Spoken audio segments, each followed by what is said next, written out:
Welcome back Aishu Chottu's vlog.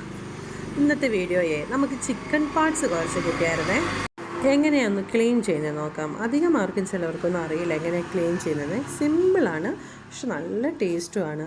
നമ്മൾ ഈ മിക്ക കല്യാണ വീടുകളിൽ പോയാലും തലേന്ന് രാത്രി ഇതൊരു കറിയായിട്ടാണ് നമ്മൾ എല്ലാം ചോറിൻ്റെ കൂടെയൊക്കെ കല്യാണ വീടുകളിലൊക്കെ ചിക്കൻ പാർട്സ്, കപ്പ ബിരിയാണി ഇങ്ങനത്തെ സംഭവങ്ങളാണ്. അപ്പോൾ നമുക്ക് കുറച്ച് ഏറെ കിട്ടിയായിരുന്നു. ഞാൻ വാങ്ങിച്ചായിരുന്നേ പൊടി കൊണ്ട്. കിലോ 80 രൂപ, 1 കിലോയ്ക്ക്. ഒരു 2 കിലോ വാങ്ങിച്ചായിരുന്നു.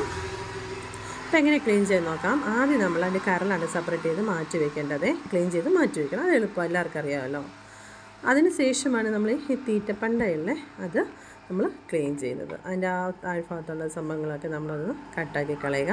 അതിൻ്റെ പുറത്തുള്ള ആവശ്യമില്ലാത്ത കൊഴുപ്പൂട്ടൊക്കെ ഉള്ള നമ്മൾ കളയുക. അതിന് ശേഷം കത്തി കൊണ്ട് ഒത്തിരി ഡീപ്പായിട്ട് കട്ട് ചെയ്യേണ്ട, ഇതുപോലെ ഒന്ന് കട്ട് ചെയ്താൽ മതിയേ.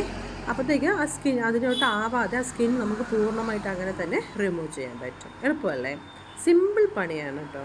പിന്നെ അതിന് ശേഷം അതിൻ്റെ പുറത്തുള്ള വേസ്റ്റുകളും കാര്യങ്ങളൊക്കെ നമ്മൾ ഒന്ന് ക്ലീൻ ചെയ്ത് കളയുക, അത്രയേ ഉള്ളൂ. പിന്നെ ഇത് ചെറിയ പാർട്ടുകൾ കഷ്ണങ്ങളാക്കുക. നമ്മൾ സാധാരണ പോലെ തന്നെ ഇഷ്ടമുള്ള രീതിയിൽ കറി വയ്ക്കുകയോ വരട്ടുകയോ എങ്ങനെയാണെന്ന് വെച്ച് എടുക്കാം. ഇതുണ്ട്, നല്ല വൃത്തിയായിട്ടില്ലേ, ക്ലീൻ ആയിട്ടില്ലേ, ഇതുപോലെ നല്ല ക്ലീൻ ചെയ്ത് കഷ്ണങ്ങളാക്കുക. ഇത്രയേ ഉള്ളൂ, സിമ്പിൾ. ഇപ്പോൾ പഠിച്ചില്ലേ നമ്മൾ എങ്ങനെ ക്ലീൻ ചെയ്യുന്നതെന്ന്. എളുപ്പ പണിയാണ് കേട്ടോ.